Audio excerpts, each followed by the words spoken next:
Okay. It's me. Hi, I'm Rosie, and welcome to Sublime Swifties.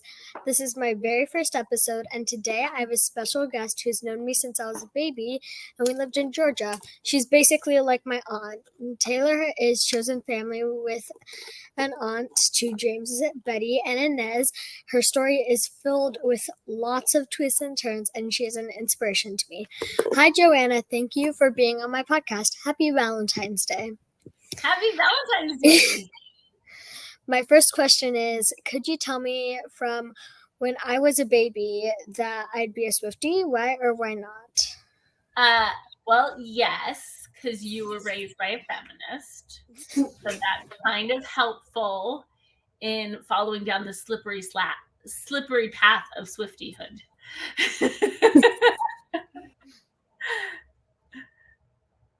Who is your first love and what happened? My first love, I fell in love with a neighborhood boy who was a year older than me, and I had a crush on him for like a decade, and he became one of my very best friends in the whole world, and like he just was a very nice, loving human who saw me for who I was, and he was like a big, huge support to me in like our neighborhood and going through hard times growing up. He was like always there and really, really kind and lovely. And to this day, we're still family friends. He's just a lovely, wonderful human, and his whole family, my family's close to, and they're just amazing family. How did you get on the career path you are now? I accidentally, so right now I am executive director of a law firm, and I accidentally became that because I had previously been an executive director of multiple nonprofits, and then I had started my own company, and I did those because I did activism, and so I volunteered. I was a stay-at-home mom for most of the time you knew me. And because of my activism and volunteer work, then I slowly got offered jobs that paid money. And then I slowly did bigger and bigger things. I started my own company, and then that went down, and then I started another company. And so it's kind of built kind of by accident. It wasn't intentional. But I don't have a degree, which I don't recommend. You should totally get a degree, Rosie. But I don't have a degree because I got married and had babies at 19. So, and it wasn't really important in my culture at the time for women to have education. So I don't have one, but I like my job now, and I really like what I'm doing. When did you become a feminist? What was going on at the time? And when was your moment when you realized there was no turning back? I became a feminist. I think I was one my whole life. I was taught that feminism was a bad word, though. But I was raised by a really strong, independent thinking mom who refused to like be pushed to the sidelines. And then when I heard the term feminism, I was taught by other adults that was like a bad word, and that feminists were selfish and that they didn't understand society and stuff like that. And then I had a very, very dear friend of mine named Rebecca who called me a Mormon feminist. And I told her that was bad and that was rude. And she said, no, I actually mean it in the best, most highest compliment way. And so she told me about this blog that existed called Feminist Mormon Housewives, and that felt very safe to read about feminism. And everything I read was like, yes, yes, yes, yes, all of this. And it felt like it was the core value of who I was. And the minute I knew that there was no turning back was when we did Ordain Women, where we advocated within the Mormon church to have women get the priesthood. And I put up a profile, and I attended my first event, and I knew that like from that moment on, my life was changed forever in all the best ways. And that is true. It was. But I knew it at the time. I could feel it. Can you tell me more about your first memory of really connecting with Taylor Allison Swift and Message? Yes. So my very first time, so I had her first CD, and I kind of just thought it was fine. But when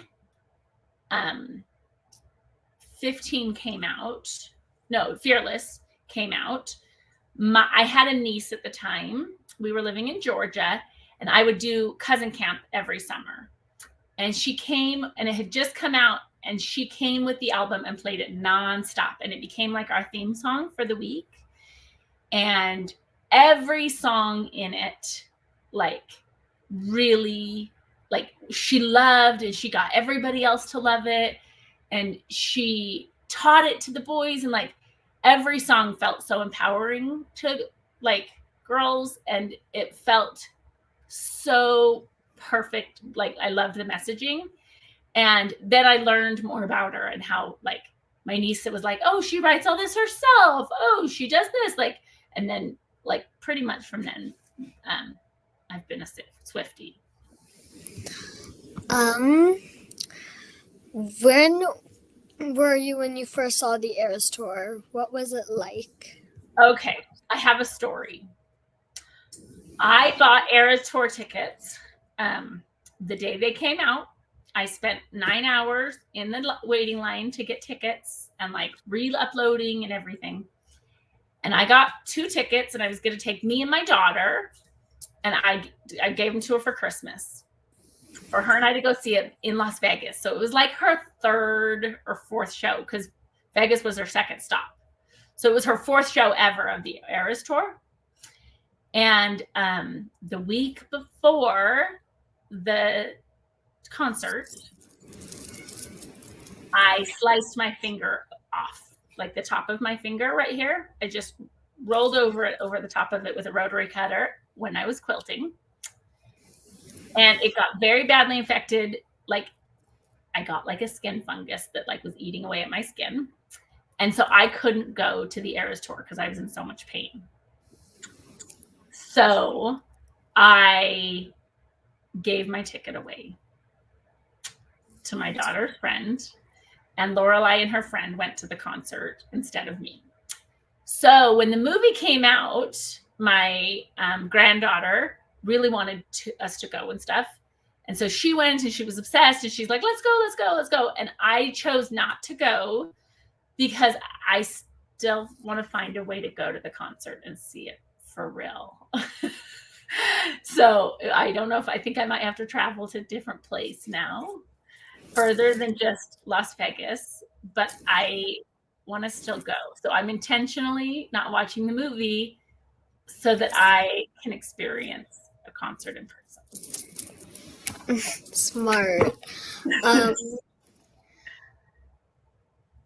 When was the last time you felt really uncomfortable and you leaned into that feeling instead of avoiding, and then it changed everything? The last time I felt really uncomfortable was a week and a half ago. There was a group of like 8 of us, Mormon feminist friends that have been friends for like a decade. And we decided to go on a retreat together. And it was like a healing retreat. We had a therapist there to do healing work to resolve trauma. And I was very uncomfortable because I am normally a closed off person. And I didn't like the icky feeling of being exposed and to tearing down all my walls of all the sad parts of my life. But I was with people I loved and cared about, and they kind of forced it.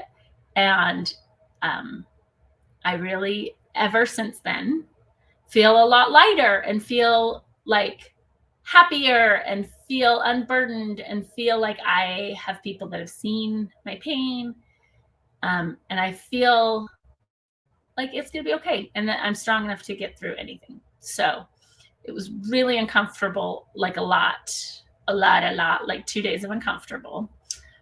But I'm really glad I went, and I'm really glad I had the opportunity to do that.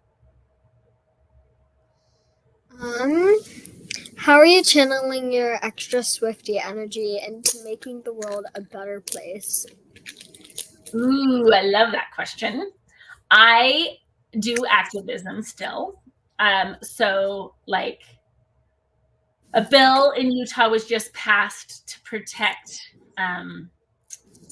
kids that I worked with my attorney to help make better. And so I advocate and educate for awareness of kids being safer with their families, and do lots of education on conservation and sustainable gardening and things like that. What advice do you have for young Swifties like me? I think you're doing amazing, first of all. You should be teaching me, not the other way around. But if I were to give you advice, Rosie, I'd say that definitely like learn a lot and just love learning. Like it doesn't even matter what you learn. Just learn a lot, and like if you want to know more about something, go learn a lot. And learn yourself the way you want to learn, not necessarily how other people tell you to learn. Some people need to learn by experience. Some people learn through books. Some people learn through videos. Some people are visual learners. Some people are experienced learners. But find however you like to learn and just keep learning all the time. The coolest adults that I know and the most empathetic adults that I know are ones that just like are always learning and don't want to stop learning. Okay, almost done. But before you go, please tell listeners about your fur babies. Oh, my babies. So I have 10 chickens that I love dearly. I have 2 dogs. One's named Maple because I'm part Canadian. My parents are Canadian. So I'm Canadian American, and so Maple in representation of our Canadian roots. And then I have another puppy named Suki, and she's named Suki because Suki St. James is Lorelai's best friend, and we have a Lorelai. And both of those are rescue puppies because I am a big believer in rescue dogs. And then I have a cat named Bimo from Adventure Time. And Bimo's probably the most connected to me and like sleeps on my chest every night and is very aware of my moods, and in fact is literally sitting in here with me to make sure I'm okay. And then I also have, as you know, a dozen koi fish and a pet turtle named Tuck. Yurtle Tuck Turtle.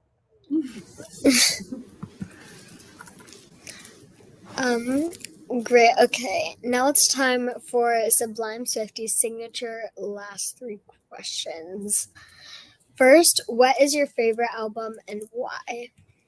1989, obviously the Taylor's version, but it was my favorite album before she came out with all the Taylor's versions. So I was very nervous when it was coming out again because it was still my favorite album. And then the new Taylor's version album like made all of them better, and so I love it more. So that's for sure my favorite. And the reason is it both is like upbeat and encouraging and wishful, but also introspective, and I like that. It actually listens as like an album. Like it listens, like if you listen to the whole thing, it like reads like a story, which I really love that. She does that in folklore really well too, I think. But like, I think very few albums are made now that like have a story. so she's starting to, so she's doing that more and more. So like she did that on midnights as well. And obviously I'm sure her new one will do that.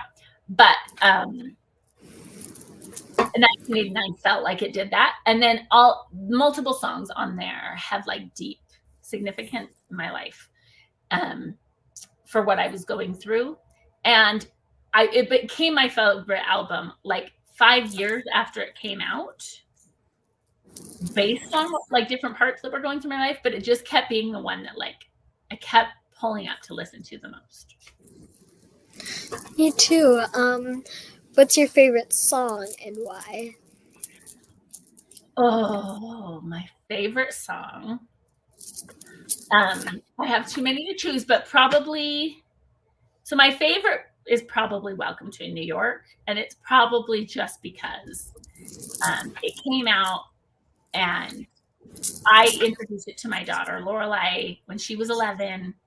And I took her on a trip, an epic, like once in a lifetime trip, just her and I, to New York City, where she danced on Broadway, where we went and saw Broadway shows, where she got lessons from Broadway actors, where she connected with other dance friends.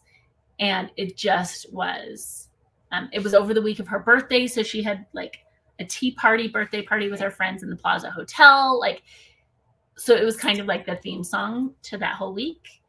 And so that one just, I mean, I do have other really tops that are like favorites for different reasons, but that one will probably like never be beat just because of the trip and what it did for my daughter. What is a song lyric that most describes your life right now? Oh, that is a very difficult one. I'm going to say Karma. Because I've had lots of difficult relationships in my life, and I'm just fine. But people who made my life difficult in the past are struggling now. And actually directly related to how they were upset with me in my life. And I'm in the point in my life where I'm seeing that a lot right now. So Karma probably right now fits perfectly. We actually have a cat named Karma after. You are kidding me, Karma? I love that. Based off of the lyric, Karma is a cat purring in my lap because it loves me. I love that. All right, before we go, I know I've asked a lot of questions, but do you have any questions for me? What is your favorite song or favorite Swift song? That is really hard. I have to say probably like Paris, like the nice whimsical vibe. Also, I really love her new music. I just feel like she's progressed so much. Yeah. Like her storytelling is getting better and better and better. Yeah. Yeah, totally. So you said 1989 is your favorite album too? Why? Well, I know that it was obviously a really difficult time for her, and especially when the Taylor's version came out, I was just so happy for her because like she can finally relive one of her worst eras happily, and just the songs on there probably I don't know, they just give me that feeling that like this is gonna be stuck in my head all day. Yeah.